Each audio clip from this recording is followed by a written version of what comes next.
You're joining us. My name is Raj. I am the head of solutions engineering for Semgrep, and I'm going to be your MC and host for the workshop today. And today, again, your workshop hosts. Again, my name is Raj. I head our solutions engineering team here for Semgrep, and I have the pleasure and honor of joining me today by Nitin Nair, who's going to be leading the solutions, the hands-on workshop today. He's our head of solutions engineering for EMEA, and we have Sabas, who is one of our lead customer success engineers in EMEA. A little bit on the agenda for the workshop. So we're going to spend the first 15 to 20 minutes chatting with a very special guest, Devyani, who is a senior AppSec engineer at Tide. And we're going to be discussing how Tide enable developers to own and fix security issues with Semgrep. Which will then be followed by our hands-on virtual workshop, where we'll go through the different Semgrep products and have like a hands-on lab where you guys can see and get the experience of configuring Semgrep and enabling different parts of the Semgrep commercial offering. And we'll follow that up with Q&A. A few housekeeping items before we get started. So we have our community Slack workspace where we have created a special channel, November 9-Semgrep-workshop, where we will be posting instruction materials. And you guys can also ask us any questions there in addition to the Zoom chat. And we've also thrown the link to the workshop slides here that you will see here in the chat and in the Slack channel as well. So these include instructions to the hands-on lab, and so it'll be easier for you guys to kind of follow along on your own screen as we go through. Again, we want to keep this interactive, and we want to make sure we are here to help answer any questions that you might be having as we go through the entire session. So please ask us any questions you have as we go along, and hopefully our team here can help you out. So just a few workshop prerequisites. As I said, please join our community Slack, which will be where we will be sending us any preparation materials and also help answering any questions. For the workshop, we need your free your GitHub handle, which is required for you all to get access to the Semgrep organization that you'll be doing the actual workshop in. So if you've not already sent us your GitHub handle, please do that over the next 10 to 15 minutes before the workshop actually begins.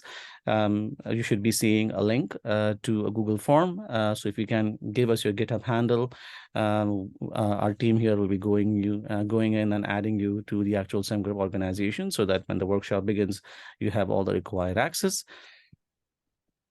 And with that, I am going to pass it on to Nitin, who's going to be helping us lead through the workshop and the session with Devyani from Tide.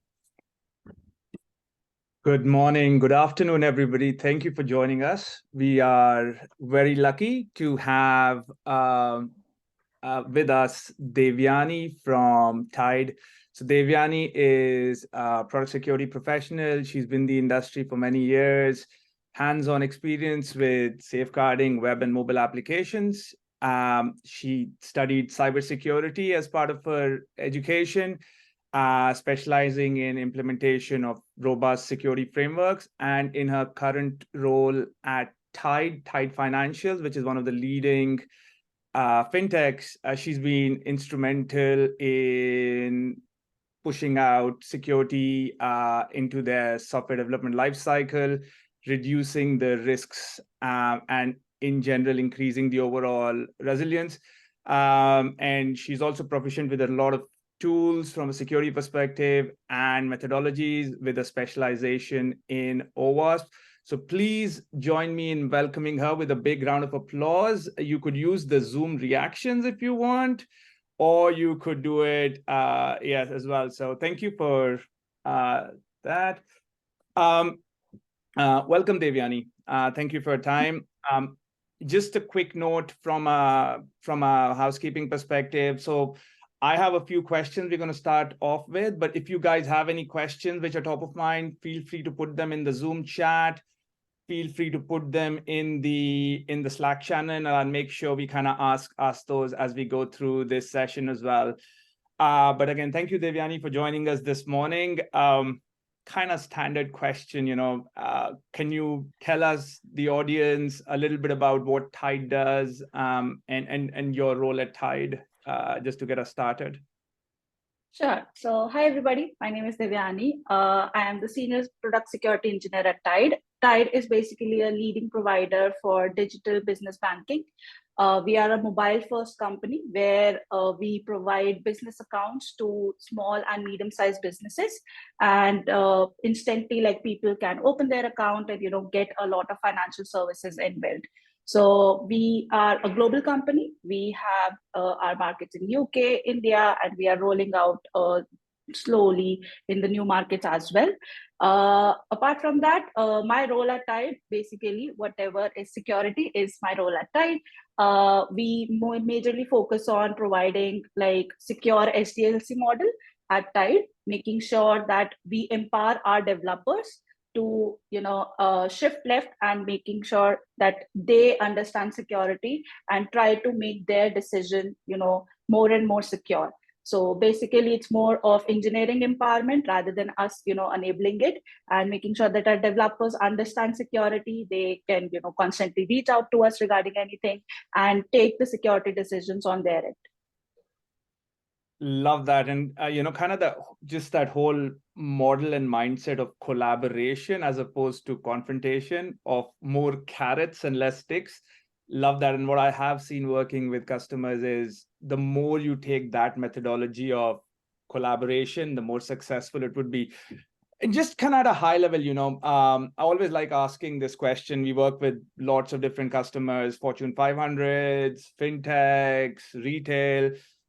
From a Tide perspective, your team from a security side, what is the main, how does your team align, or what are the main goals of your team in making Tide as a business successful? So our team mostly works on making things secure.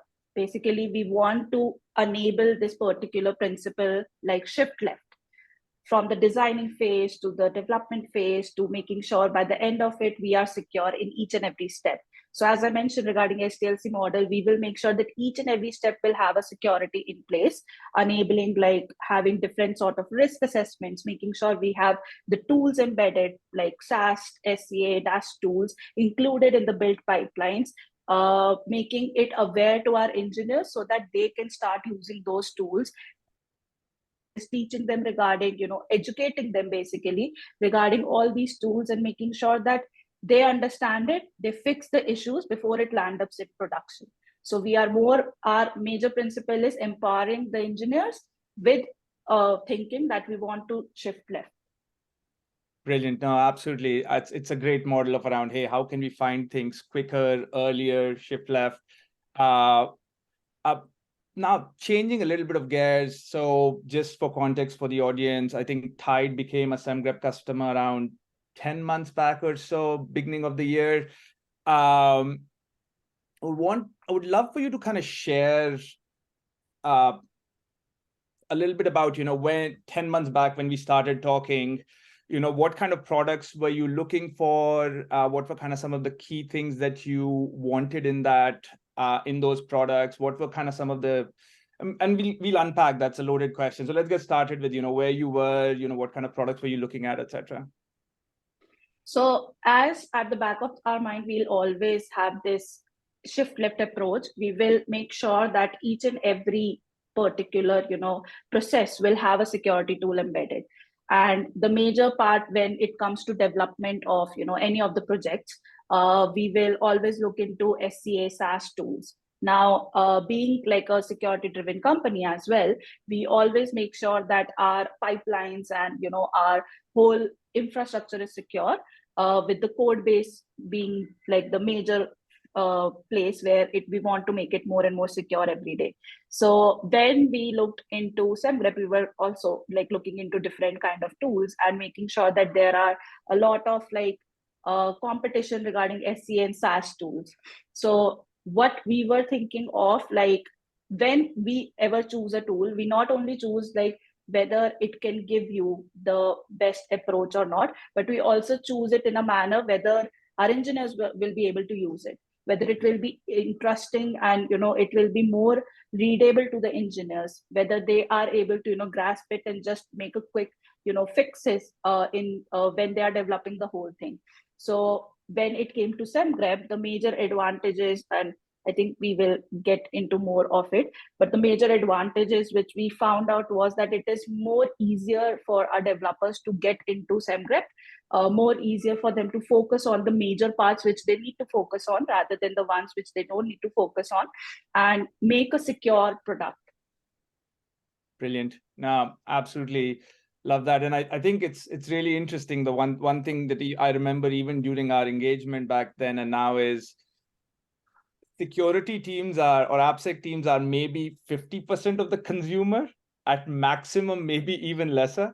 So you're actually making the decision on behalf of your developers and keeping that mindset and saying, hey, I'm not just looking for something which is easy for me, but what would make it easy is brilliant. So let's dive deeper into it. And I know one of the areas that you were really interested in was around reducing false positives and being able to kind of own the rules, and that was a gap that you had with some of the previous experiences that Tide had with vendors. And do you want to talk a little bit about, why was that important? Talk a little bit about our custom rule capabilities and how Tide is using it.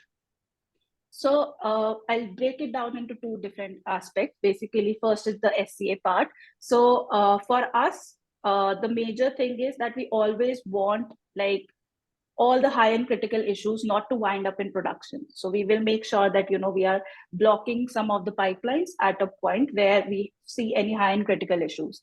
Now, when we were analyzing different tools, we were making sure that what sort of tool our engineers can use which will not give them false positive to block their work. Because if we start to use a tool which can block them in certain scenarios, it becomes very hard to say that engineers can use that tool, and it's easier for them to use it. But when we were looking into Semgrep, I think in our previous conversations also, the major part which we wanted was making it less and less false positive. So when you guys come up with the feature of reachability analysis, it was the major selling point for us, because at that point, like, we reduced, I think, 80% of the false positive capabilities. So that was the major selling point for us, just because now we can just go to the engineer saying that you are not getting any false positives. It's all which is in the code. It's reachable in the code. You only have to deal with the things which are in your code, rather than something which is going to some third party, some open source where they don't have any control over. So that was one of the major things for the SCA part. Now coming to the SaaS part, like, there are a lot of SaaS solutions out there. It can be open source, it can be other things as well. But again, like, we are, as I mentioned, we are more driving towards us easily, getting to know the tool, but it is more for our engineers, because they are the people who are more, into that code. We don't know the code, we only know the overall scenario of what it's going on. Okay, this is happening, this particular service is doing this thing, but they are the daily users of those code. And when it comes to custom rules, it becomes easier for us, because with the custom rules, I think we created a lot of our own custom rules with the help of engineers, with the help of them taking a stand and creating their custom rules. And I think whatever we have created, it has given us 100% positive result. Like, making sure that we have like authentication in places in many of the services, we making sure that there is no bypassing of some of the auth levels and everything. So those custom rules came into the picture at that time when we wanted to make sure that all our engineers are understanding, and they are actually creating the rules. So always making sure that by the end of this, we will not be the one who will be creating the rules, they are the one. And for that we have like different, like we have a security champions program where we, tell them, they get the first sight of everything basically in our company. So whatever we are doing, they are the people who are the first like looker of whatever the new tool is coming in, whatever the new features are coming in, and we will tell them why it is good and start to explain them, and they making it more and more better for us. So Brilliant. it is always like these two things. When it came for Semgrep, we were choosing Semgrep, and these two things came into the picture, and that was the major thing why we chose Semgrep also. That's an amazing, amazing answer. And the thing I liked about this, Devyani, also for our audience here, is which is very technical, is it's kind of did in that technical thing, but lots to unpack there. So I'm going to maybe start off on the supply chain side. So for the people in the audience who are not familiar with reachability analysis, that's something we're going to cover in the in the hands-on lab. But essentially what we do there is we will actually check if that specific third-party or a third-party package that you're using is being used as part of your source code or not. And we, so that's on the reachability analysis side, and that's where I think Devyani said 80% reduction in false positive. That's actually really, really amazing. The other side that we talked about. So let's unpack a little bit on the security champions and the custom rule writing side, Devyani. So I think most of the audience here should be familiar with the fact that with Semgrep, our rules are very transparent. You can actually see what's happening. But what was really interesting for me, two things that stood out. One was 100% fix rate.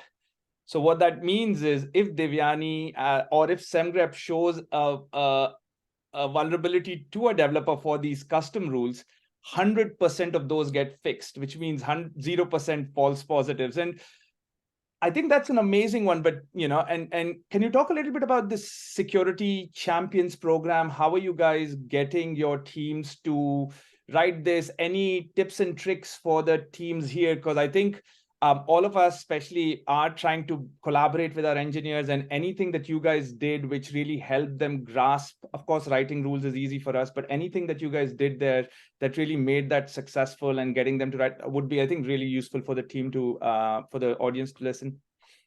Sure. So mostly at Tide, what we majorly do as a project team is we will always perform threat modeling sessions. And the threat modeling sessions will always cover the developers, even the security champions. We have given a lot of sessions to them as well. And when you provide them with these insights, they will always have this thing in mind. Can I automate something? Can I automate, making sure that these security features, are enabled and don't end up in a bad state. So when we started to do this and we started to communicate with each and every one of them, we, like the whole team actually performed a very well job in communicating these things to, every owner of every product. And with that, this automation thing comes into the picture. So they were more interested in knowing that how can we include it in our pipelines, and how can we make our own rules, either it is in Java, either it is in Python, either it is in Terraform or any other language which they want to use, to make sure that these don't end up. Because sometimes, like after the whole process, when the product is built, they will get a vulnerability on that their name, saying that, oh, you have not done this thing. Or with the security champions, people saying that, okay, why we do have this vulnerability, can't we just get rid of it? So when these things comes, they started to contact us. They started to understand that, like how these custom rules can be created, and started to build these things with us. It's not like all the engineers are doing it on their own, but started to build these rules with us, having a conversation, having a discussion with us, and then ending up in a manner that now we are at a state that those custom rules which we have created have a fixed rate of 100%.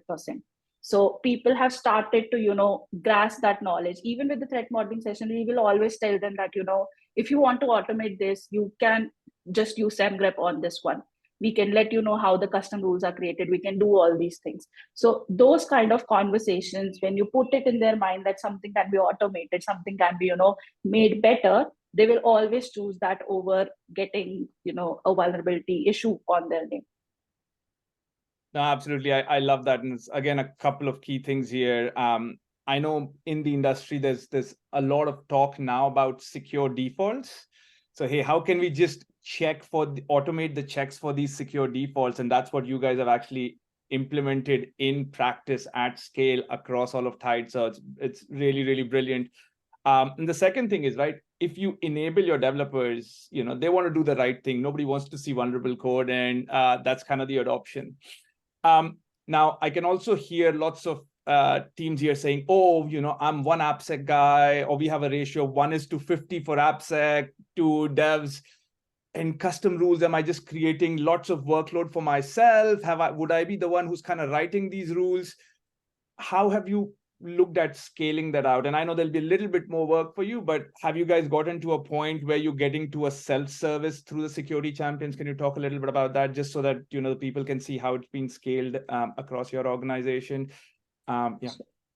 Yeah, so mostly what we do on these instances is, when it comes to like creating their custom rules, engineers want to do things themselves. If we try to add some things in their pipelines without even letting them know, it will create a little bit of discomfort, because it's their repo, it's their particular personal project.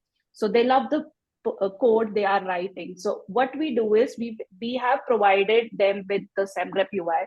We have told them whatever you guys want to do, you can do in that. Whatever you are trying to achieve with automation, you can do that with the because I think at Tide we are like 1 to 70 engineers, as in one AppSec engineer or ProdSec engineer for 70 engineers. And we have a security champion program which is like good established. We try to tell them regarding, okay, this is good, and with those people we try to cover more and more and more audience, so that people can understand why it is important. And it will be their job to make this automation, make sure that they are tuning it down, tuning the rules, tuning it like in a way that they want to do, rather than us doing it. Because if we start to do it, we will do it in a manner that it will start to block stuff. But they want to monitor stuff, they want to see like how it is working out first, and then start to block the thing. So it creates like an environment. Plus at Tide we always believe in like security education. We will always want them to educate regarding, okay, what is Semgrep. So we will have a full communication to the whole business regarding, okay, this is the new thing which we are coming up with. If you have any questions, just let us know. There will be good pages regarding how this can be done, how you can automate stuff with your own thing, how you can create these rules. So many people reach out to us individually asking us like, what is this, what it is about. With the new features also, if they see any new features in Semgrep or any other tool, they will always reach out to us saying that, how can I enable it in our system? That's brilliant. That's brilliant. I love that. I love the concept of, hey, this is not my AppSec tool. You're democratizing it for your developers. Because finally, in order for Tide to get benefit from it, the developers need to use it. And I love the collaboration, the way you kind of, disseminating the knowledge there. Talking of new features, there's a couple of new interesting things that Semgrep has launched over the last 6 months. So one of them was the AI capabilities, which we call Semgrep Assistant. The other one is we've introduced lots of different IDE integrations for VS Code, JetBrains products like IntelliJ, PyCharm, etc. Where is Tide in that journey? Are you guys, and maybe personally yourself, how you're using it, as well as the adoption with some of the teams as well? Yeah. So I feel like that Semgrep is fast growing, to be honest, with all these features. And specifically with AI, we are very keen to get AI integrated. It's just that we need to, pass some processes at Tide to get it integrated. But personally, because I do have a personal, my GitHub, my Semgrep account as well, where I do the scans. And I love the fact that how AI works, because it's just like communicating, getting the answers on the go, rather than us as like whenever Sorry about that. no worries. rather than, when somebody's raising a PR, they'll just get like a Semgrep bot saying that, oh, you have done this mistake, or you have, got a vulnerable function here. But people don't understand, even though like you guys gave a good description, people sometimes don't understand like why it is vulnerable, what will happen with that. So with the AI enabled assistance, you can actually, communicate with somebody rather than Googling it separately. Oh, how this can work, going through a lot of pages. You can just talk to AI saying how it can be vulnerable. How can I protect it? What's the remediation about it? And people just get the answer on the go rather than, working, sitting back. Okay, I'll, Google searches maybe next time just because I am in a hurry to launch this to production right now, right? So those kind of things, I guess, and I love the feature because it gives me good remediation answers on the go, and I can again change my code at that point, raise another PR, and that's gone.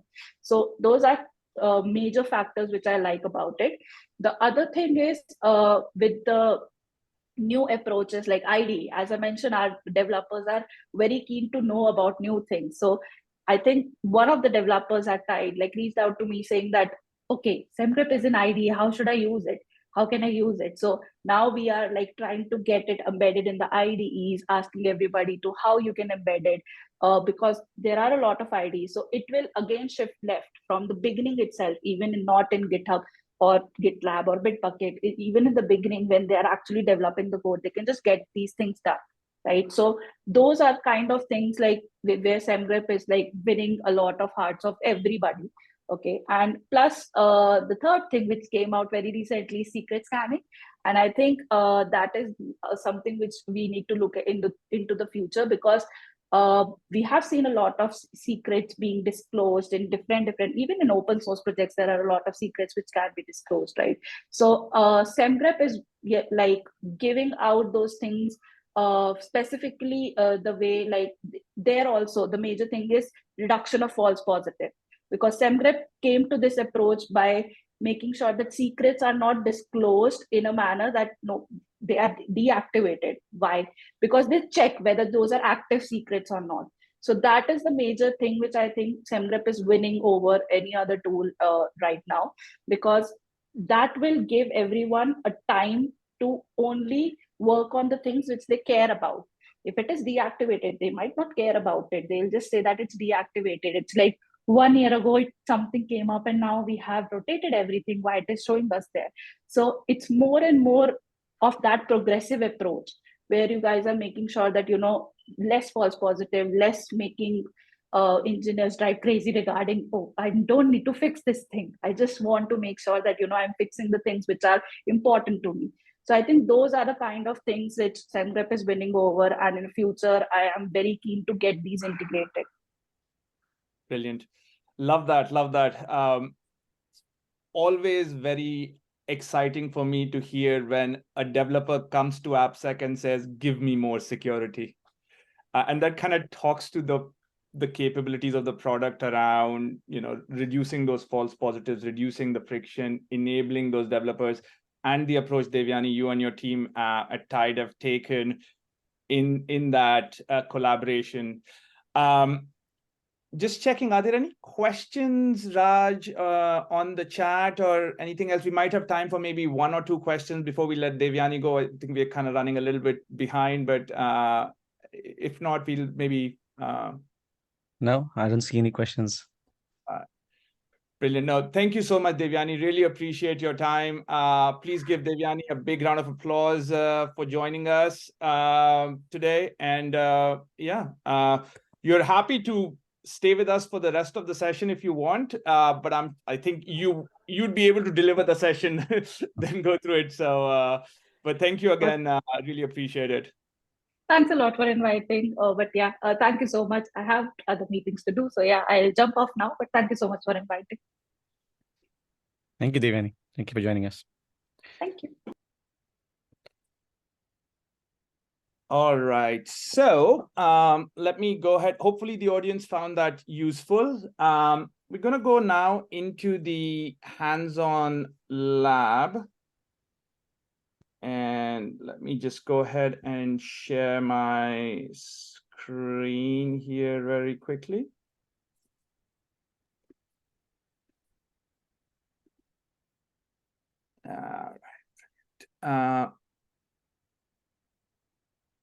As Nathan is putting up the screen again, thank you everyone for to those who provided your GitHub information. But if you have not provided us your GitHub handle, please do that by either filling out the form or putting your GitHub handle in the chat so that we can have that added here for the workshop.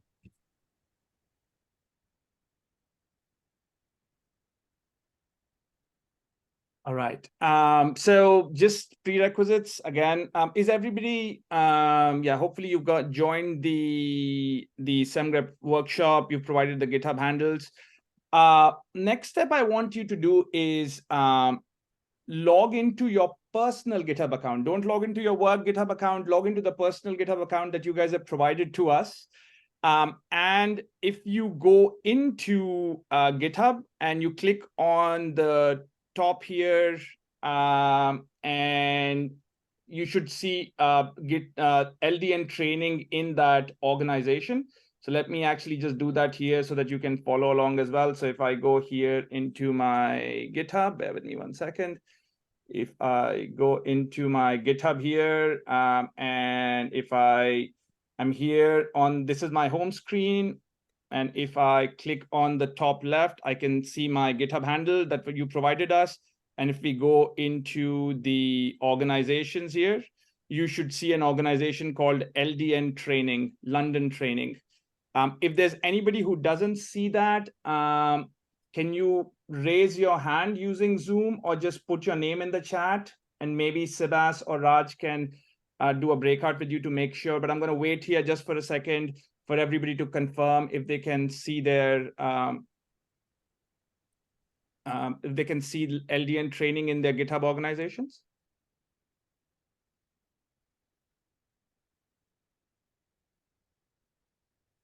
Yeah, if you could give us a thumbs up the way Yania did it, that'd be brilliant.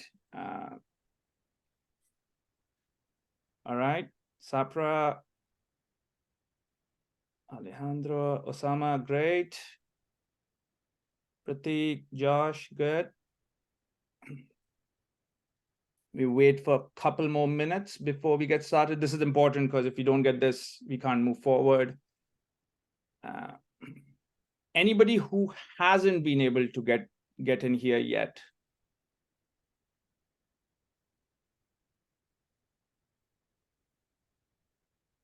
I don't see any names in the chat, so I'm assuming everybody's good. So let's move forward. The next thing you should go here in the same GitHub org is if we now go to, so let's select this London training. And if we go into this on the top, you see 277 repos. What I want you to do is search for your first name here.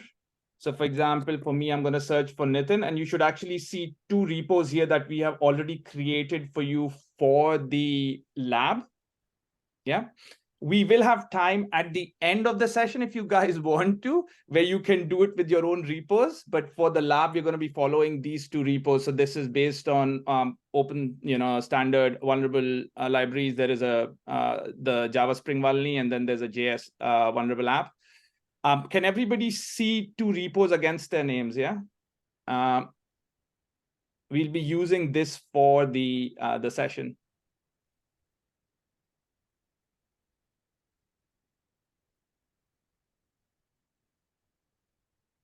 Just a quick note, in case I don't see, in case there's a name clash, we put in first name / last name. So just in case there's a name clash, I don't remember there being too many of them. I think there were a few. So for example, I can see Alessandro Solano and Alessandro be there. So just for you guys, just make sure you check for your first name and last name. It's important that you don't, choose the right one there. So brilliant. Anybody stuck on this? Anybody who cannot see their repos there?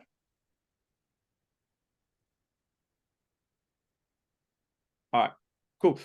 And then just last thing here is in those repos, just go and make sure actions is enabled and at least one run is there. I think we have checked this. So if you just click on this repo here and go click on actions, you should see Semgrep here, and you can see there's 6 workflows here. Yeah. This should already be there. We have checked it, but just in case you don't have it, just let us know in the chat. Yeah. So that's the setup on the GitHub side. I'm just going to pause here. If there's anybody who hasn't completed these steps or is stuck somewhere, please put in your name or drop us a note in the chat, and either Sebas or Raj can work with you guys to get you set up. But this would be needed to kind of move forward with the session. We don't need 6, Simon. We just need to make sure that Semgrep was run once. So as long as you have a single Semgrep run, I think that should be good. Yeah, just at least one run. Yeah. Brilliant. All right. Is there any? All right. Cool. All right. I didn't see anything else here. All right. So this is the next step. Now, if you guys can go to semgrep.dev/login. I don't know, Raj or Marika, if you can pop in the link in the chat, Zoom chat, but just semgrep.dev/login. And you will see this button there called sign in with GitHub. So if I was to do it here, so semgrep.dev/login, and I need to sign out. So you will see this here in the middle of the screen, which is sign in with GitHub. If you just click on this, what will happen is one of 2 cases. If this personal account does not already have a Semgrep account added to it, you would be shown a window like this. Just click on authorize Semgrep app. So what this is doing is it's installing the Semgrep app into your personal GitHub account. And then once that is completed, you'll see a welcome screen, and then you should see a window like this, which says, let's start with your organization. And you should see organization, and you should see something called LDN training already there. So just click on join organization.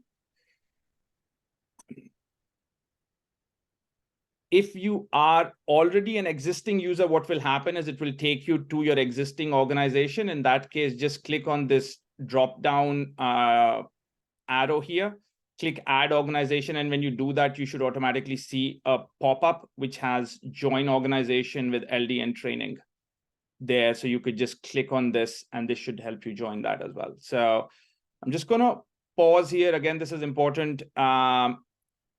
Let me know once you guys are able to complete this step. If you're having any issues, we've got our proctors, Raj and Sebas, to help you. I'll give everybody 2 minutes here just to finish this off before we go. Because if we get till here, everything else is a breeze. I say that after praying to the demo gods with my fingers crossed, but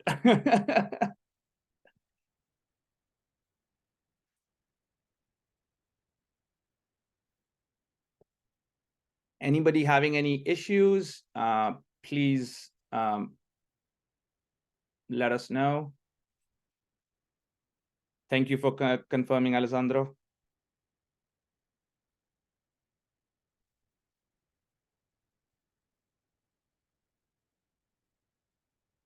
Maybe 30 more seconds.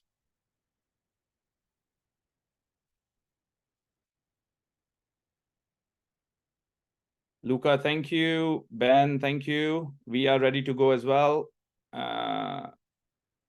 Simon, thank you for confirming.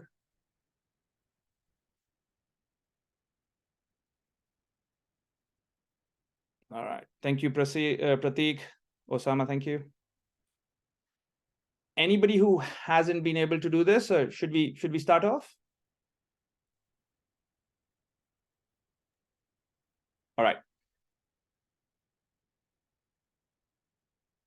Let's see.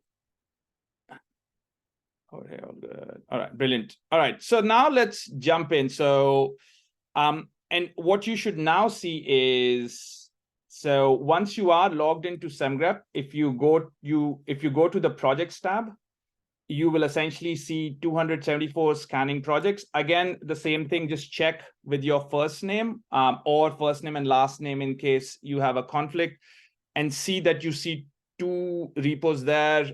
One is JS app. So this is the same name as what you saw in GitHub. This is the same name as what you saw in GitHub, which are already there. If there's anybody who doesn't see this, let us know. It should be there already, but if there's anybody who doesn't see this, please let us know.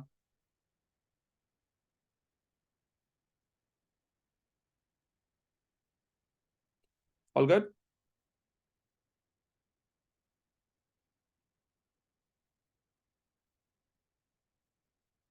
I'll give 30 seconds more, and then we can kind of jump into the actual session.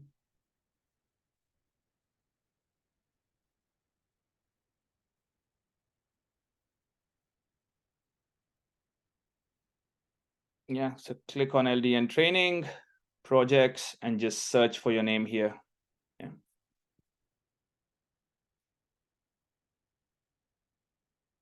All right, brilliant. All right, so let's get started. So as we look at Semgrep, essentially the platform has three different capabilities in the platform. We have support for code, which is our SaaS offering. We have support for supply chain, which is our third-party offering, and we have support for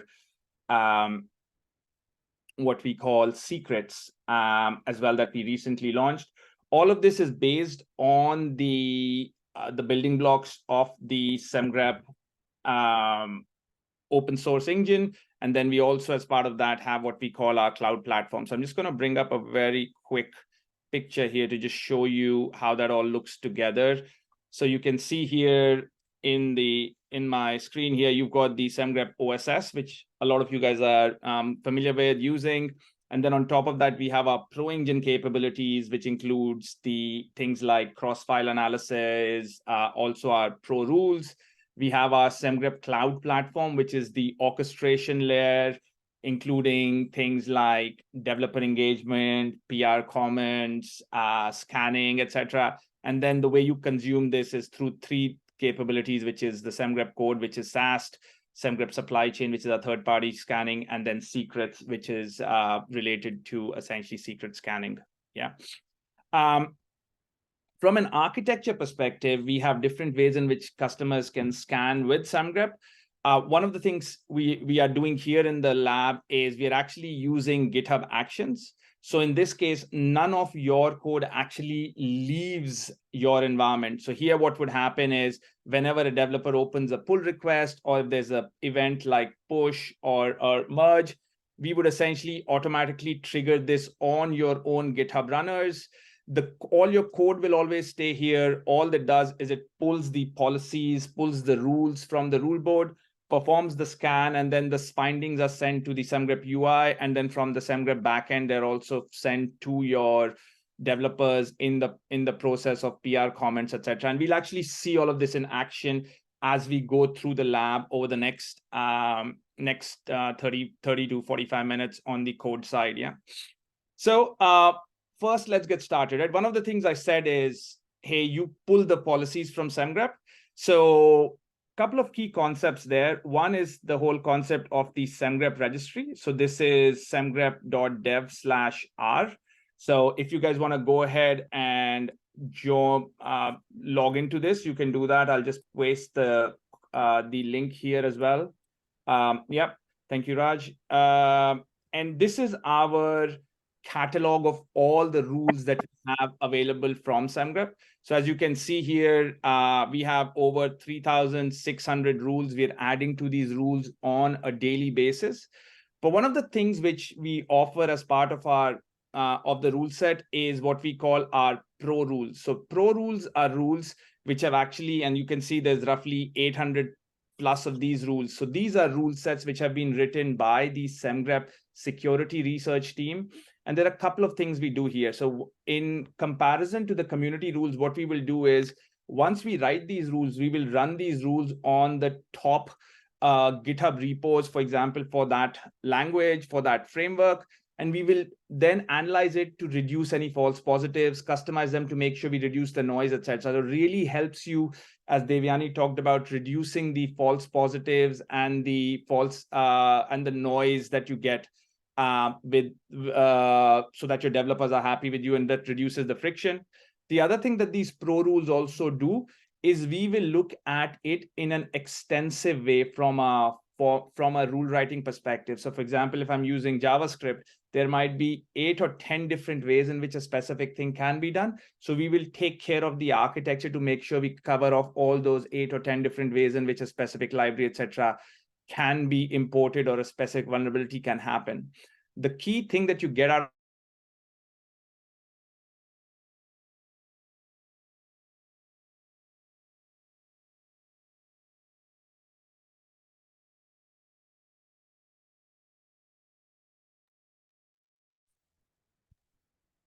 Nitin, did we lose you? I cannot hear anything. Yeah. Okay, maybe some technical difficulties.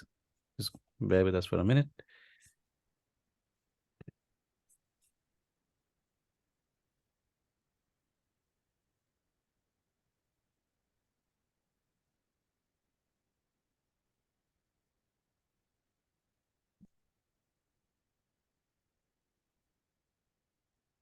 Hi guys, can you hear me again? Yeah, we can. Sorry about that.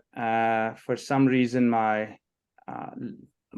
Chrome just got restarted. Apologies. Let me just log in back. So we were talking about the rule registry. And so here what you can see is you can see the pro rules, where these are the rules that our team has written here. The key benefit you can also get from the rule registry is we have rules also by different kinds of starting points. So for example, if you wanted to use our comment rule set, which is our high fidelity rule set, which we recommend to our customers for things like pull request comments, which will be shown, you could actually just click here and then go ahead, use in CI, and let me just log in back, and you would be able to add that directly to your CI, to your rule board as well, which is where we're going to go next. So I can go here and I can actually just click here and add these into my rule board as well. So bear with me a second. I can add this and I can say, hey, by the way, I want to add these to my comment mode rules. Yeah. So really, really powerful. I'll give you guys a chance to just go to this, the registry, have a play around with the rule sets before we go to the next step. And if there's any questions, let me know. We want to make sure it's hands-on so you guys get a chance to play with it as well. So if there's any questions, pop them in the chat. Otherwise, I'll go into the next section, which is the, bear with me.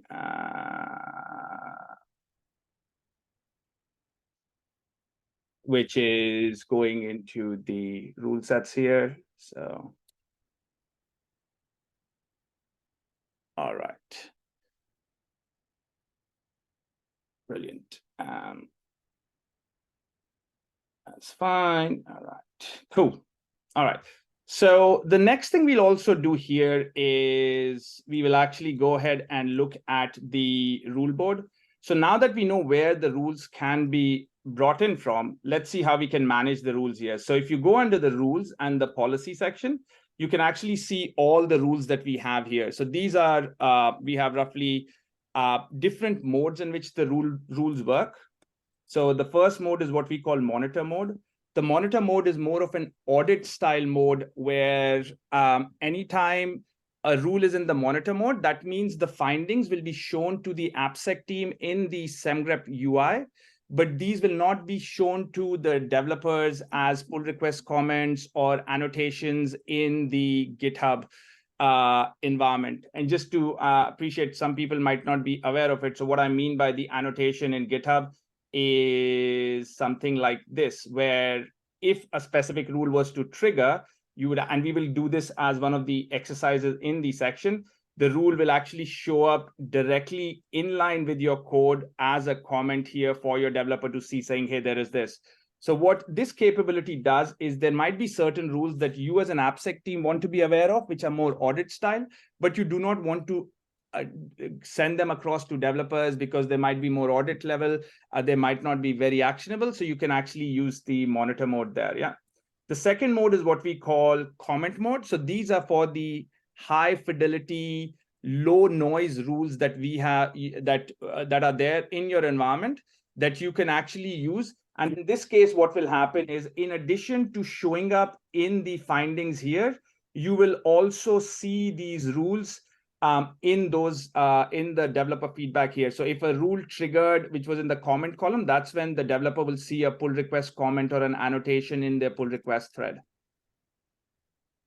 The third mode is what we call block mode. So this is kind of where you can actually block a build. So if a specific rule triggered the block, was in the block mode and triggered, this would actually block the build. So the PR would fail and the build would not go forward. So again, this is where you can control that for very well-defined rules, which are high fidelity, very low noise. You can use that. So really, really powerful way in which you can actually control this. Now, the great news here is you can actually control it on a per rule basis. So you guys have that control as well. Happy for you guys to play around with this in the slides. My only ask is don't change the policy board, because that might impact the lab for the others. I'll give you guys a minute to actually play around with it, see how the rules are. What you can also do here in the policy board is you can also filter, for example, by severities. You can filter, for example, so if I wanted to only look at all the rules which are high severity, I could use this filter. I could also use a confidence filter. So confidence filter for us is that filter of how noisy do we think the rules are in general. When you have like taint mode rules, data flow rules, they're high confidence. You can also filter by things like, hey, how many rules are there in my rule board which are coming from the pro offering versus from the community offering versus custom rules. So Devyani talked about how the developers were writing custom rules. So you can actually see those here as well.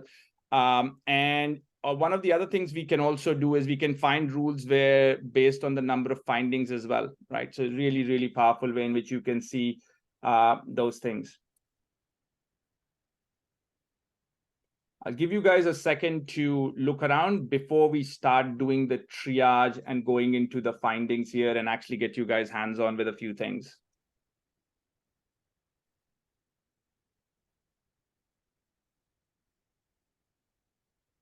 All right, so now let's go into triaging. So at this point, I would like you guys to go to Semgrep, click on the code here, and then search for the project with your first name. So go to projects and go search, type in your first name. And we will start off by looking at the Java Spring Vulny app. Yeah, so if you don't mind just clicking on the number of code findings here, it should be around 20. If you just click on that.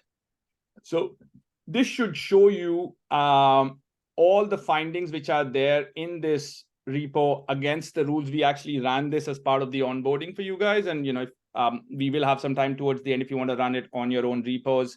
But for now, we're going to use this. And you can see here the different findings that we have here. So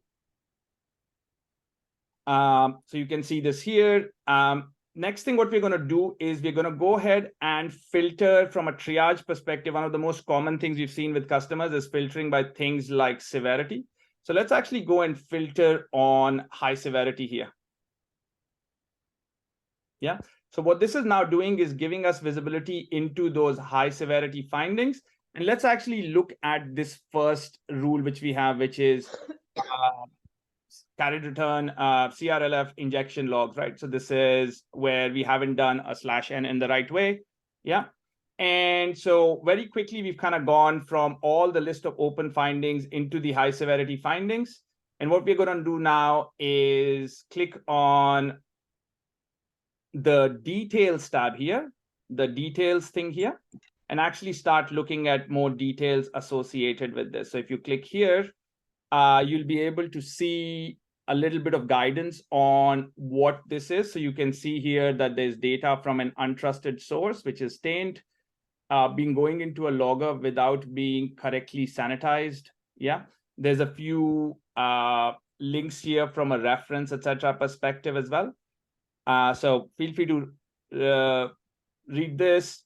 And then what we can also see here is one of the things which is really good with Semgrep is you actually can see the exact pattern associated with this rule. So you can see the rule here, what the pattern associated with that rule is, etc. as well, right? So you can see here, this is a rule which has been written for HTTP servlet architecture. So you can see here, my source is the request function coming in. The meta variable here is this, and then my sink is essentially a logger. And these are the different log levels. So we don't care about what log level is, or it's just logger.log. And then we have a couple of sanitizers here, which we have defined for this. So what we are also checking is if this data is coming from these sources, going into this sink, and if it's not passing through the sanitizer. So if the data is passing through specific sanitizers, this will actually not get triggered. And then what you can see here, which is really powerful on the right-hand side in this flow diagram, is actually the flow. So as we mentioned with Semgrep Pro, we have the ability to do cross-file and cross-function analysis. So here you can see that we have a file, Java log4j controller.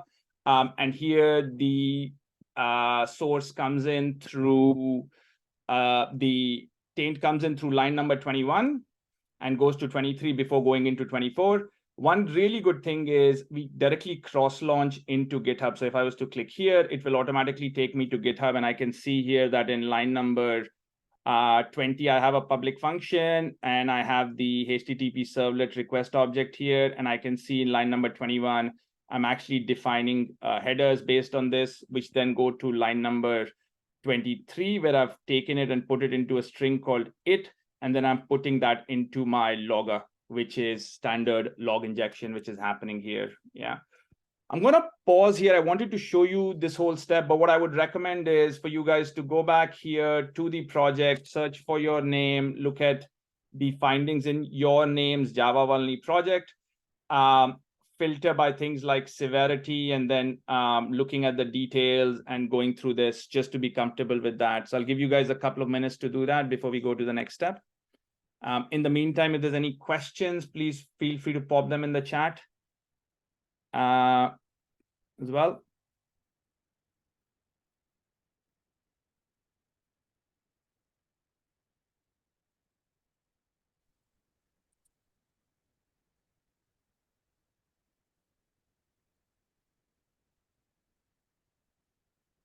Brilliant. Thank you for that feedback, Luca. We always appreciate it. We are, I like saying this, we are developer first. It's not an AppSec platform for the AppSec teams only. It's an AppSec platform for developers as well. So thank you for that feedback. Give one more minute before we kind of go into another way of troubleshooting or triaging step. All right. So now let's say, Nitin, I think there was a question about just re-explaining what we see in the pattern tab. Like, what does a pattern, like, what do we see in the pattern tab? Brilliant. Pratika, that's okay. It just depends on what I have a few additional things that I tried out. So don't worry about the vulnerability count as long as you can follow along. That's great. Pierre, yeah. So patterns are the rules that are there which actually match your code. So typically we have two types of rules. One is what we call grep mode or search mode rules, where what we look as for specific semantic analyses or semantic patterns. The second is what we call is a taint mode rule. So this is the rule that we are matching. Let me show you an example code here, and that might make it easier, right? So what we are saying in this first bit here, which is what we call pattern source, is we are saying, hey, this is how the user data is entering my code. So here we are saying, hey, if we can find a if we can find a pattern where there is a request object coming in, yeah. So here you can see there is this object, there is this variable request, which is of type HTTP servlet request. Yeah. And as long as the request function here is one of these, so these are the ones which are capable of propagating taint. So what you mean by that is I'm getting cookies, I'm getting header, etc. And so that's my source. So here I can see I've defined this variable string called param, and I'm saying I take this request object. The key thing about this request object is the fact that this is user controlled. So this is not something that is generated by the system. This is actually, in most cases, something that the user has sent you, right? So it could be malicious, it could be in intent. And what we are then doing with this pattern here is,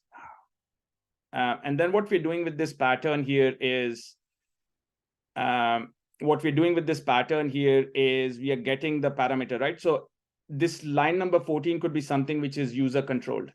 Yeah. And then we are taking that and we are passing it into a sink. A sink is usually a vulnerable function, which can, if you send malicious user data to, it can cause bad things. So here what we can see is the definition of that sink is a variable of type logger. Yeah. And we don't care what level of logging is it. Is it debug, error, etc.? We don't care about that as long as it's being pushed here. So this is info. So what we have now seen here is the user data which came in through this here on line number 13 went to line number 14, and then in line number 16 it's gone into a logger of type and this is a the standard definition of a logging of a log injection. So that's what the pattern source means, and that's what the pattern sink means. Now typically what you'll also see is there's some functions which are called things like sanitizers, which if you go through that makes it fine. So here you can see that even though I have the function going through, I think it's line number 80, if I'm not mistaken. Yeah. So even if it's going through JSoup or cleaner, that means it's being cleaned and we don't care about it because it's already been sanitized and anything bad has been filtered out. So that's a high level explanation of this pattern. We can share more details offline as well or after the call, but I'm just going to pause there. Does that answer the question?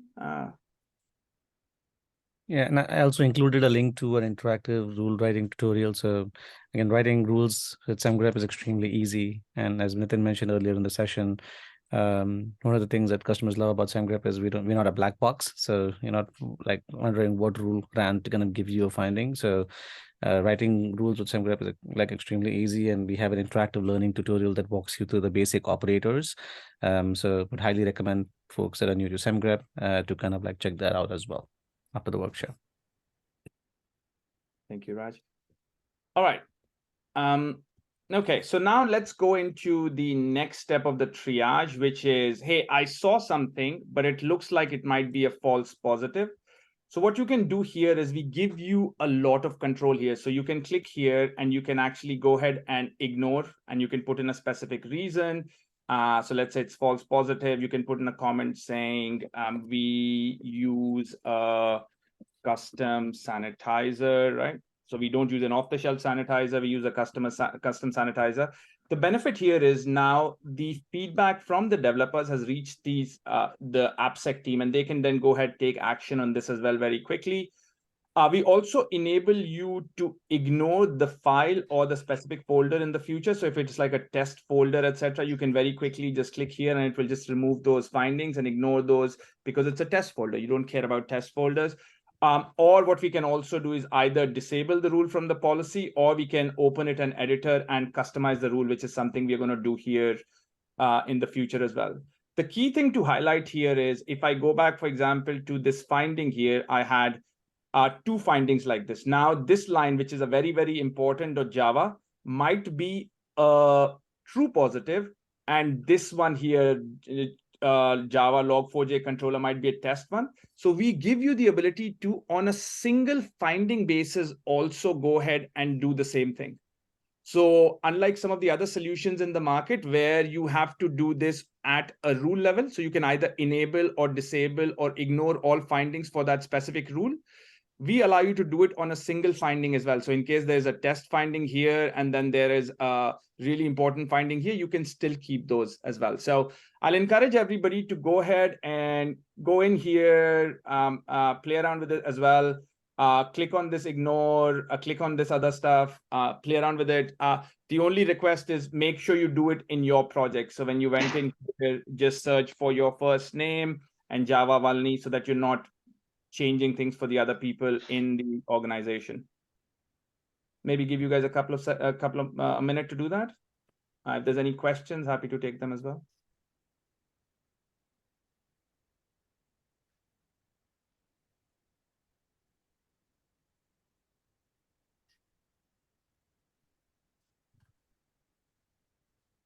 All right. The next thing I wanted to show you is, which is really interesting, is in general, if you look at SaaS over the last 10, 15 years, the concept of contextualization hasn't been there, but there's now a big focus around, hey, how can I make my findings more contextual? So this is where one of the capabilities from Semgrep is the Semgrep Assistant, which is our GPT-based AI assistant. And one thing we do is we look at the metadata associated with the files, as well as a few lines of code above and below the finding to actually now start tagging components. So one thing we want to do is we want to highlight for you, hey, which are the findings which are related to your high risk components? So things like user authentication, user authorization, infrastructure, so that you guys can process that quicker. With traditional SaaS, what would happen is the severity would be very static, in the sense the rule was said to be high. And this here, what we're doing is we're making that severity and prioritization more dynamic based on an understanding of your code base. So if I was to go ahead and click here on high risk, I can see these are the different components here. And we'll also tell you why this is the case. So we believe that in this case, this is related to user authentication, which is typically a very important service. We can see here that this one's related to infrastructure related files. We can see here, this is related to cookies, user authentication, authorization, etc. This one's related to user data. So again, really powerful way in which we give you yet another axis on which you can now enable prioritization, making it more contextual, making it more aware of your code as we go through this based on our AI tagging. I'd love for you guys to go play with it, use this, see how it feels. I'll give you guys a second to do that. If there's any questions on that, I'll just pause here and I'll.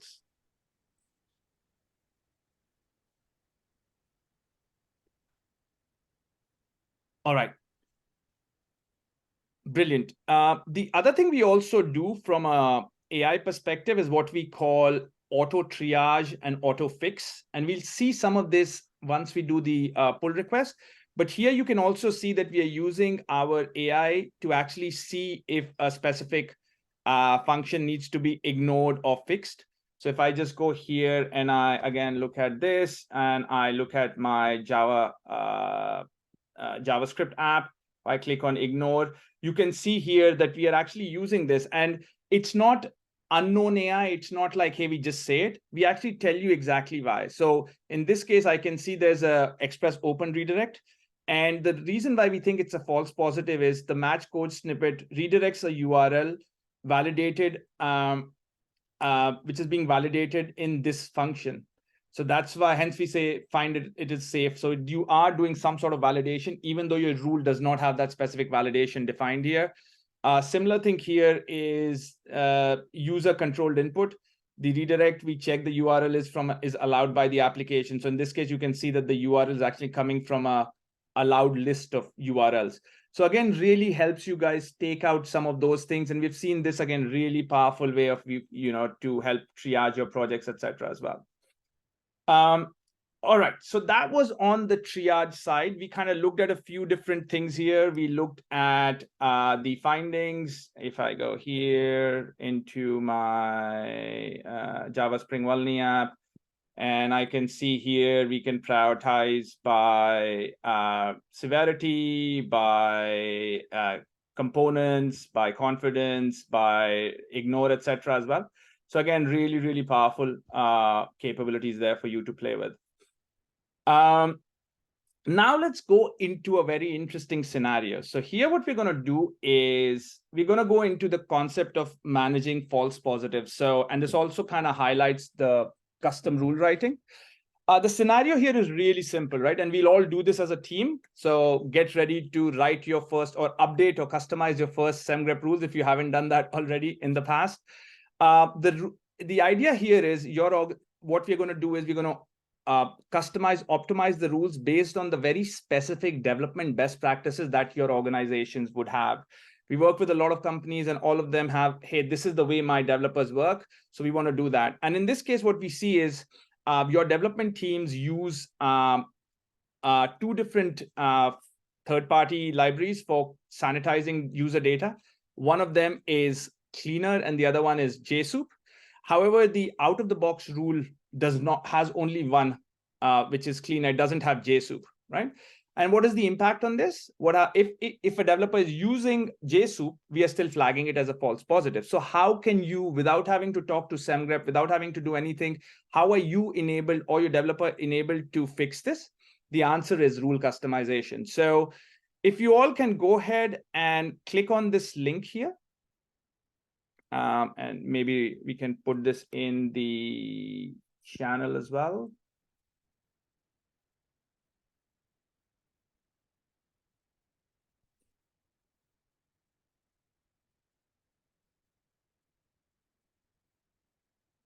Yeah. And so what we're going to do now is look at this rule. So here you can see it's the same rule that we looked at previously. You can see the mode is taint, which means you're tracking user data.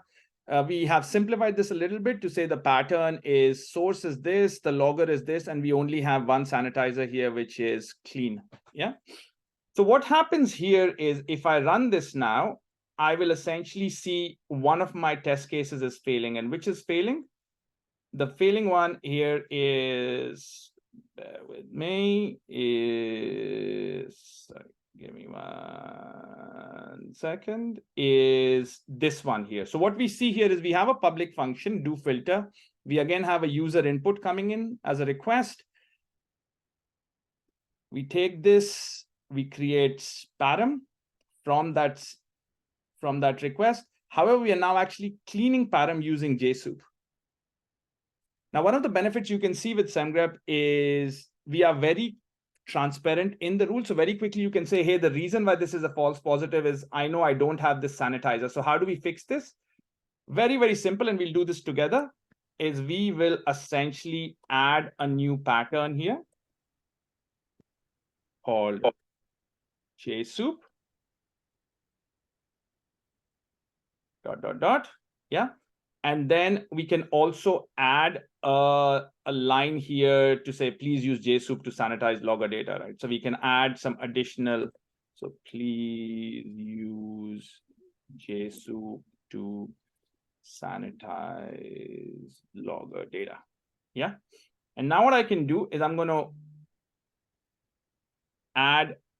poke this rule and I'm going to add this here and I can save this here. All right. And this now gets added to my personal repo. So even if this was like an internal sanitizer, this will only be visible to your organization, would not be pushed back into the broader Semgrep registry. Yeah. So can we do that now? So 3 things to do, customize the rule. First is go ahead and add jsoup.clean as the sanitizer, and then change the message here with this. I'll give you guys 2 minutes to do that. Yeah. And what should happen once we run this is you should now see that previously we were catching on this line number 81. Now we aren't catching on that because we've actually now told our rule to say, hey, by the way, if we use jsoup.clean, that's okay. We shouldn't catch on that. Yeah, so you can check this as well. Really handy way of checking your rules, etc. is this. You can put in any test code here and you can play with that. Yeah. So give you guys a couple of minutes. Any questions? When you guys are finished writing your rule, just make sure when you fork it, just put your name next to it. So I should have put jsoup.nitin. So make sure you guys do the same thing. So just put in your first name at the end of the rule.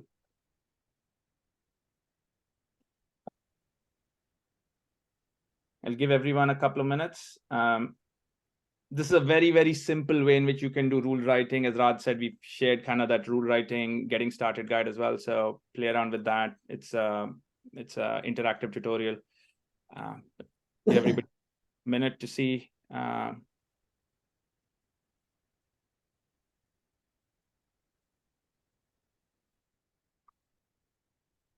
right.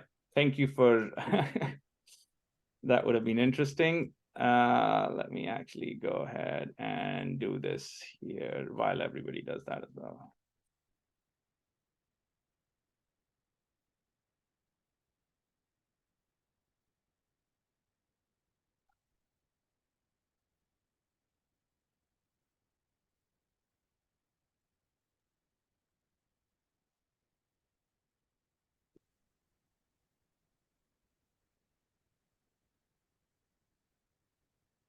Again, as what Nitin is doing is just adding a second sanitizer for jsoup.clean. And we're also customizing the message metadata.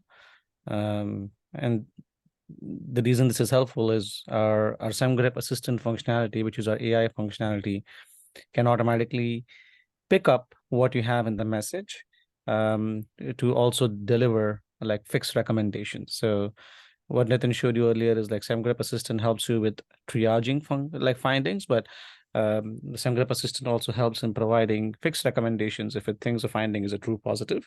So any metadata that you have in the message, Semgrep Assistant is smart enough to pick up that and like also use that when it's kind of like recommending a fix.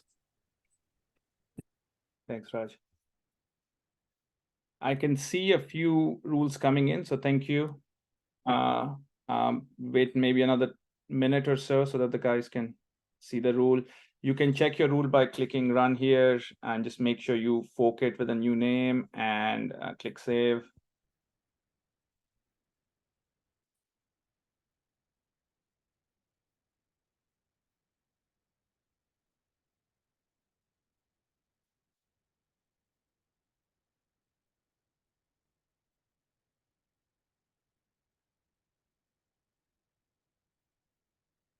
So just to answer the question Pierre asked, so you can define tests here in the UI, but we also have a way in which you can actually define the tests in the repos, etc. as well. I'm happy to kind of have a conversation, Pierre, after this with you.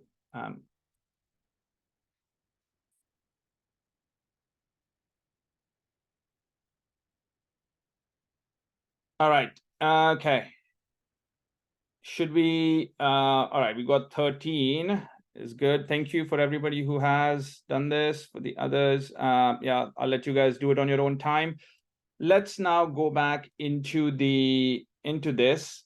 And now there's an optional demo. If you want to do it, you can follow along. What we're going to do is we're going to use a snippet of code here. So I'm going to use lines, 22 to 30 here, open a pull request and actually see how the pull request has taken the JSoup message that we have done and taken into account while it creates like a assistant one as well. Happy for you guys to play along. Just make sure if you are opening a pull request, do it in your Spring Walney. So search for, so if we now go to GitHub, right? And make sure you are in the LDN, go here, go to your repos, make sure you search for your name. So I'm going to go Nitin and I'm going to open Spring Walney. So make sure you are in this one. And then what we can do is we can just add a file. I'm going to create a file. I'm going to call it imp.java. Make sure the file has a .java suffix because that's how Semgrep knows which rules to run on which files. So for example, if there's a Java file, we don't run Python rules on it because it's waste of thing. Insert this here. And then what we're going to do is instead of committing directly to main, we're going to open a new branch. And I'm going to say important patch to, click this. And what this should now do is, and make sure you're going from imp patch to main in the same repos. You're not going to some other repos. Create pull request. Now what this will do is this should actually trigger a Semgrep scan on this repo. So you can see here now the Semgrep scan has been triggered. One of the key things about Semgrep is really, really fast. And what we also do is if you click here on details, you'll be able to follow along what's happening. Typically, our pull request scans take on average less than 30 seconds. And one of the other things that we do in our pull request scans is we'll actually do a diff scan. So we'll only run the scan on the files which have actually changed and nothing else. So one thing you can see here is you can follow along on your environment. If you look at line number 14, we can see the triggering event in this case is a pull request. Yeah, so we know this is actually being triggered from a pull request. And we can also see it's only scanning one file. So even though our repo had hundreds of files, we are only scanning the one file which was actually changed, which is that imp.java. And you can see here as we found a finding here. Yeah. So you can actually see this in the log. And if I now go back to my repo here, I can see very quickly that there is a finding here by the bot, which was just added. So this has been added by the Semgrep bot. So from a developer perspective, to see the findings from Semgrep on pull request, they don't really have to leave GitHub and go somewhere else. They can see it here. And you can see here that it's actually highlighting the same thing, which is, hey, there's data coming from an untrusted source. And you can also see the flow diagram here. So you can see on line number 6, this is where the taint comes in, and this is my sink. And you can cross launch into that line of code here. So you can see here exactly which line of code this is going on. And if we give it a second, you can now also see the Semgrep assistance guidance on this. So this is now assistant telling you this is how you can fix this. Now, you remember we added JSoup as a custom sanitizer. So you can see here, it's actually telling us to import JSoup, import the whitelist, and then use jsoup.clean. This is based on your guidance you gave them. And here, literally with a single click, you can actually go ahead and commit the change as well. Really, really powerful way in which you can not just tell your developers there's something wrong, but based on your feedback, actually give them specific code which can fix this issue for them very quickly as well in a single click. If you wanted to, if you had multiple suggestions coming in and you wanted to batch them, you could do that as well here by going into the file mode, and you can actually go ahead and add this. So let's say there is 3 suggestions from Semgrep. You don't want to do it one by one. You want to batch them. You can click to batch, and then you can commit the batch together as well. Yeah. So I'm just going to pause here for the ones who are trying to do this themselves. This is completely optional, guys. But if you want to try it out, I'm happy for you to do that now. I'll give you guys maybe a couple of minutes to try it out.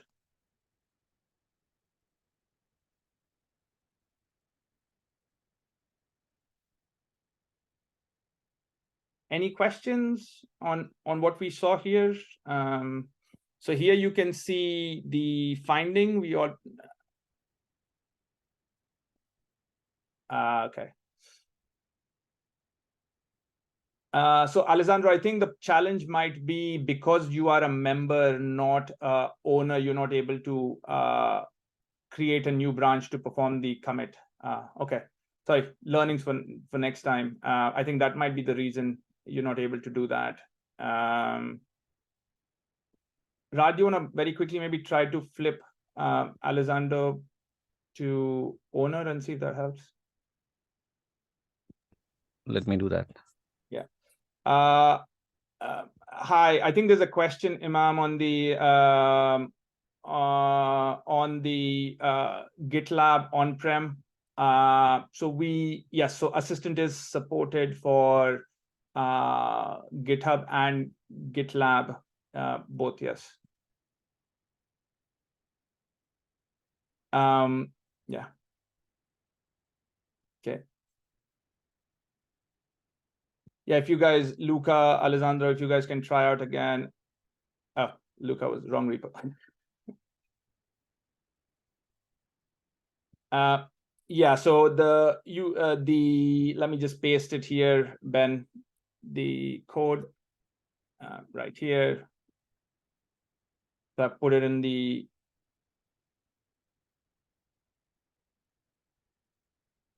channel, and I'll put this here as well. Wow.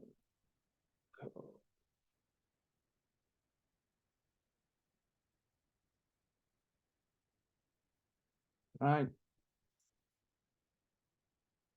Okay. How is everybody feeling? We've been going on for an hour and a half, almost there in the last stretch. And any other questions? I'll maybe wait for another minute before we jump into the supply chain and reachability, etc.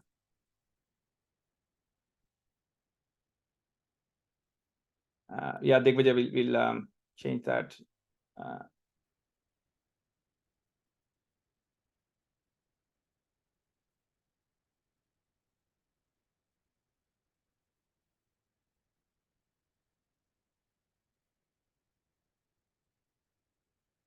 Okay. All right, let's continue. You will have some time afterwards as well. We're not going to close the demo environment for till the end of the day. So if you guys want to continue and play around with this, that's fine as well. All right, so now let's go into supply chain. So I always like to start with the problem statement. And you heard from Devyani at Tide, for example, the way they reduced the false positives by 80% using reachability analysis. So I want to share with you what the industry standard for third-party vulnerabilities today is. It's Dependabot, right? And so let's actually see what Dependabot shows you, right? So if I was to go into here, this is just a follow along, and we'll go into the session in a minute. And if I was to go to my JS app, so for the supply chain, we're going to use JS app. If I go into Dependabot today, what will happen is I will see 99 alerts here for open supply chain issues. Yeah. And you can filter by package, ecosystem, manifest, severity, or sort, but there's no real prioritization information instead of maybe severity. But this is the challenge today. Out of 99, 24, which is 25% are critical, and 33, which is more than 30% are high. So even if you were to prioritize based on highs and criticals, you have more than 50% still open. So even if you were to say high and critical, you still have 57 open vulnerabilities, right? And the reason here is really simple. There is no contextual information of, hey, is my developer even using these findings or using these packages or not? It's in my manifest file. Are my developers using the bad functions? Are they using the bad packages in the wrong way? And so this is what Semgrep does. So we took a opinionated approach to market with our reachability analysis, where we said, hey, like everything in the market today, be it Dependabot, be it whatever, we will scan the log files and we'll figure out a total list of the vulnerable packages. So those 99 we'll see. But what we then do on top of that is we will, I absolutely agree with you, Alessandro. It is a nightmare. Using Semgrep first-party analysis to actually search in my code which of these packages are being used. Because let's say you have a function like Lodash, right? Lodash has hundreds of functions. Out of that, maybe 2 or 3 have a vulnerability. Does that mean that if your developer is using the remaining functions, they should still change? No, not really. Not a high priority. So what we do here is first, like Dependabot, scan the log files for bad things based on name and version. And then we also go and check is, hey, my developer actually using it or not? And that's what Devyani was saying. By this second step, they were able to reduce the number of false positives by 80%. 80%. So that's 80% more time back to your developers to do the things they like doing, which is writing code. So let's actually try this out together. Yeah. So let's go here let's go back to the projects tab here in Semgrep and just go search for your name. But this time we're going to search for the JavaScript app, the JS app. And let's click on this number 17, which will take us into the supply chain findings. Yeah. As you can see with us as well, if you select everything, we have those same 99 vulnerabilities that you saw in Dependabot. So we're giving you the same visibility, but what we have done on top of that is used our reachability analysis to say, hey, show me the ones which are actually reachable in my code. Yeah. And then if we now scroll down towards the bottom of the page, we have a finding associated with Babel. With JSON Web Token. So if you go to this last one here, which is improper input validation in JSON Web Tokens. And now what we can do is actually go and look at what that reachability rule looks like. So if you click on this symbol, which looks like greater than, slash, less than sign, if you click on this, it will actually take you to the specific rule, which is actually written here from a reachability perspective as well. Yeah. And what we also do as part of Semgrep is we will also see what are the different locations where your users are using it. So if I was to click on any of this, this will actually open up that, but we'll come to that in a second. So if we go back here to the reachability rule, what we can see here is, like Dependabot or the other solutions, we are checking for namespace, package, and version. Yeah. And what we also then do is we'll actually write rules here to say, hey, is the actual vulnerable piece of code in this function used or not used? Yeah, so you can see here, I'm checking for the package name in this, and then we are checking for the specific functions here, which is the verify function, to make sure that is actually being used. Because if you're using other functions from that, you're absolutely fine. Yeah. And then any questions on the reachability rule here, what we've done here? So this is the checking for the namespace and version, and then this is checking for actually the use of that function in the code.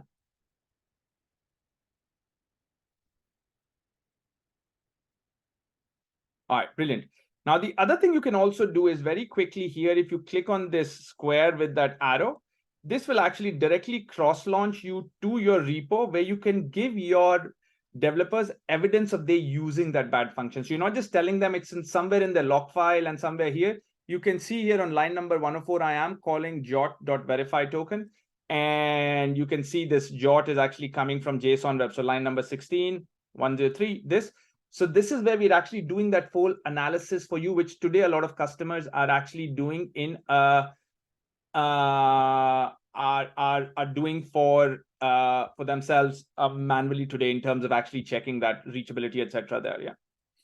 I'm just going to pause there, give everybody a chance to see, follow along, look at this, and I'll go through some of the other filters, etc. here as well.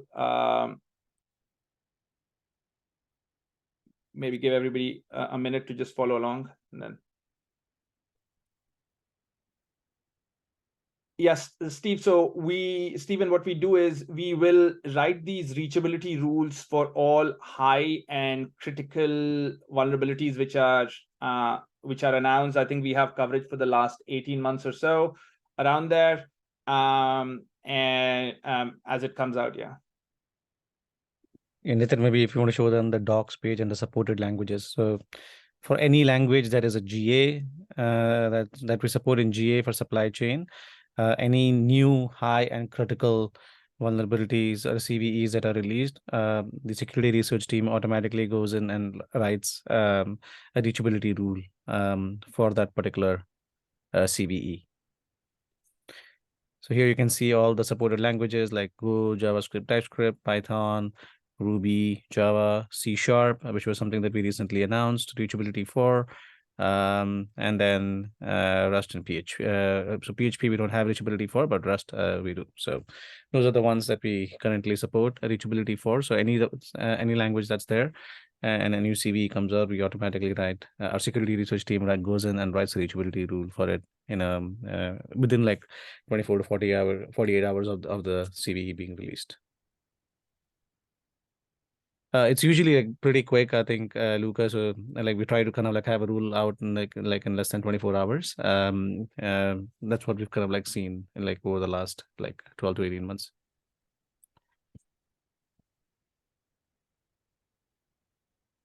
Brilliant. We can also so that's one component. You can also filter with other things like severities, etc., transitivity, all those things. The next thing I want to show you is the dependencies tab. So here, this is essentially a list. We kind of created a view of all the dependencies which are there across all your repos. So for example, if I wanted to go and search for VM2, I can actually see this here. And I can either filter by project. So I could, for example, go filter by Nitin and only see the location. So I can see here I have two dependencies for VM2. One of them is a transitive dependency. The other one's a direct dependency. But if I wanted to see this for all the repos in my environment, of course, here all the repos are the same, but you can actually now see everywhere that dependency is there. So the scenario here is, if you think about what happened when Log4j came out, a lot of teams were scrambling to even understand where they had Log4j. And here, if your CISO comes to you and says, hey, I want a real-time report on everywhere where we have Log4j, you can actually go ahead and just type in the dependency. And you can actually now get a list of, hey, we have these many occurrences across these repos in these locations, etc. Right? So really, really powerful. One of the new things that we also recently introduced, and I know if Raj, Sebastian, you guys can enable it for me for this, is the ability to create an SBOM. So we can actually also now generate a SBOM for you. So hopefully I'll come back to that as we go through this. But again, try to play around with this, try to search for things. You can also, in the packages, you can also do a search on greater than, less than, etc. as well. So if there was some specific versions you guys were looking at, you could actually also search for those kind of things. So you can actually put those there as well if you wanted to search for that. Yeah. I'll give you guys a second to play with this, do a search if there's some interesting, project that you see here or some interesting stuff that you see here, and give you guys a minute to try that out.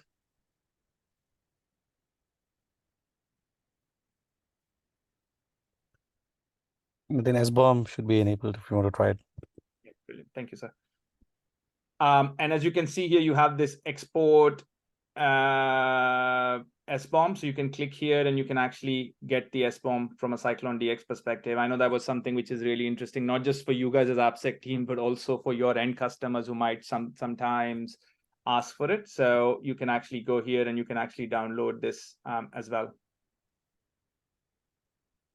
Yeah. But then there are a couple of questions if we want to take. One was from Rahul, a question on the previous section for CI/CD integration with GitHub over GitHub Actions to scan the commits. Do we need to have the pro version, or pro version is confined to the pro rules and taint analysis? So there's a few things, Rahul, that we do here. Is one is the pro version gives you the orchestration. It gives you the pro rules, the taint analysis, the cross-file, cross-function, but also things like the PR comments which showed up in GitHub that are actually coming from the pro version. So without pro version, you won't get those GitHub comments. The assistant that we showed you, where you're getting the guidance from an assistant, in addition to those PR comments, is also coming from the pro version. Yeah. So that's kind of the key thing you're getting there. And we do cross-file analysis both on pull requests as well as on the full scans as well. So you kind of miss out on that. With the OSS, you're getting only single function. So even if you've got a big file with lots of functions, there's single function analysis there. Yeah. Cool. The other question was around does reachability work across files? Does the reachability feature work across file or interfile analysis? So today, the way the reachability feature is designed is looking for places where these specific functions and files are being used. It does work. So it will essentially cover off. We aren't really doing interfile on that yet as a use case, but that might be something we can look at in the future. Happy, Luca, to have a conversation around what your thoughts are on that. Haven't heard that come up, but we can pick it up as a follow-up after the call. Does it check reachability? Like, do we check reachability in third-party libraries? Hi, Sapra. We check reachability today in the direct dependencies, but this is something we are looking at. So you'll see some updates on that front in the next three to 6 months, where we'll be looking at going deeper as well. Part to reachability, part to transitivity as well there. So that's coming. But happy to catch you on Slack or offline. All right. Cool. PRG, just try to refresh the page. So you should see this button there. I was just enabled, so it might, just go ahead and refresh that. It should come back. All right. So let's kind of get through this. So the last thing I wanted to do was, so we did the dependency search. We looked for, thank you for confirming. The last thing we do, and I know from an AppSec perspective may not be very valuable, but a lot of our teams are also using Semgrep for essentially license compliance. So especially for larger organizations, you might want to, for example, have different types of licenses. So typically people don't like copyleft or weak copyleft because that has implications on how you can sell the software, sell those products, or you have to contribute back. So what you could do here is you could actually go ahead and block all of these to this. So anytime there's a pull request which is opened with this specific, with a weak copyleft license type like LGPL, MPL, etc., or with a copyleft license, you can actually, this would essentially go ahead and block the pull request, right? And the pull request would then have a message around, hey, this is how you should be doing it, etc., while still allowing other permissive licenses, etc. And then you can also, if you wanted to do it in a granular way, so for example, if there is a reason for doing something, you could actually go ahead and look at those as well as part of the process, yeah. And you can define your own custom exceptions, etc. here as well. So what we're going to do now, as we bring the session, we'll do one last demo, and just in the interest of time, I'm going to do this for you guys. Is essentially around the how this pull request would work from a license compliance, so that you guys get a sense of how this would work. Yeah. So what we're going to do here is, and this is not usually the way it would be done, but if I go to my JS app, yeah, and if I just go here, I'm going to now create a new file. Let me go ahead and bear with me 1 second.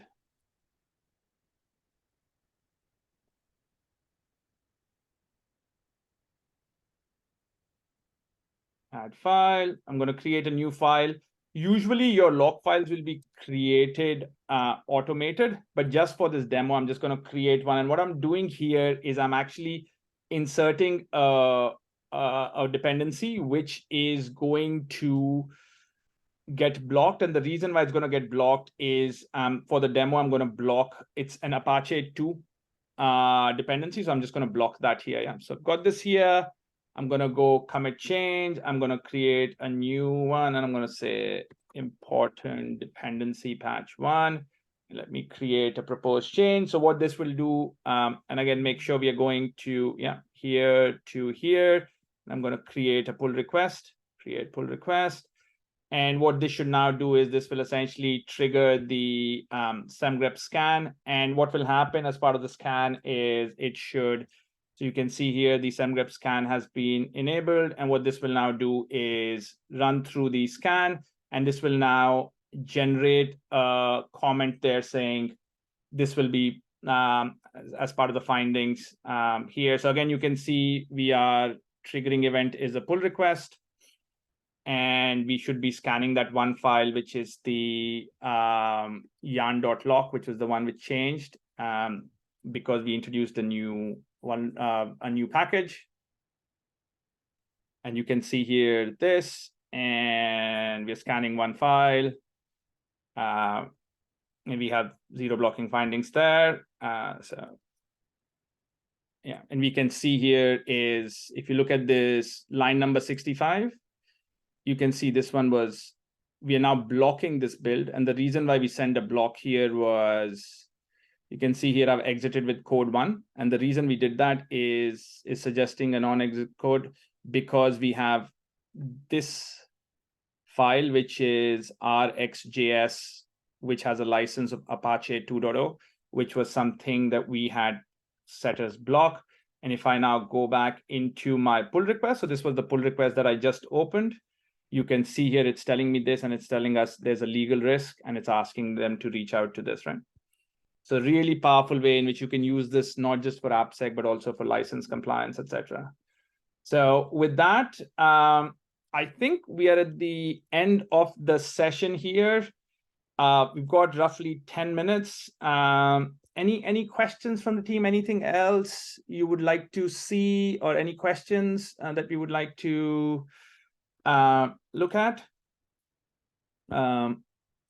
If not, thank you for joining us. We really appreciate your time. I know taking out 2 hours in the middle of the day is not easy, so really appreciate that. Please go ahead and subscribe to our newsletter. So this is where you'll get all the new information, quarterly product updates. And I also wanted to give a big shout out to Raj. He runs our global customer engineering team. He is based out of California. So right now it's coming up to 3 o'clock in the morning for him. But because EMEA is an important part for our company, he wanted to make sure to be here personally through these 2 hours. So thank you for putting in that time, Raj, as well as Marika, who's based out of our New York team. So thank you. But yeah, I'm going to stay here. I see a hand, Alessandro. Yeah, if you have a question.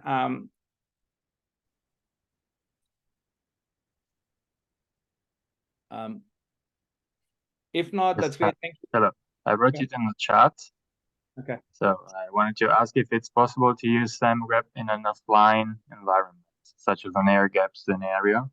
And in that case, how it would be possible to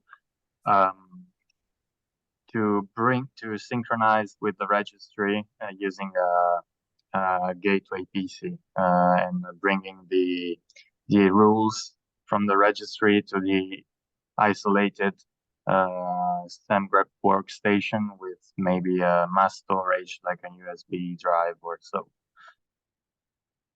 It's not a preferred way of doing it, Alessandro, but we do have certain customers who, with AirGap, we have different ways to do it. So there might be ways in which we can do it. Why don't we do this? If you don't mind setting up, just I'll follow up with you on email, and we can get some time and we can kind of walk you through some of those. Thank you very much. Thank you. I'll take that action. Thank you. All right. Thank you, guys. Really appreciate everybody here. And if there's no other questions, we'll close the session now.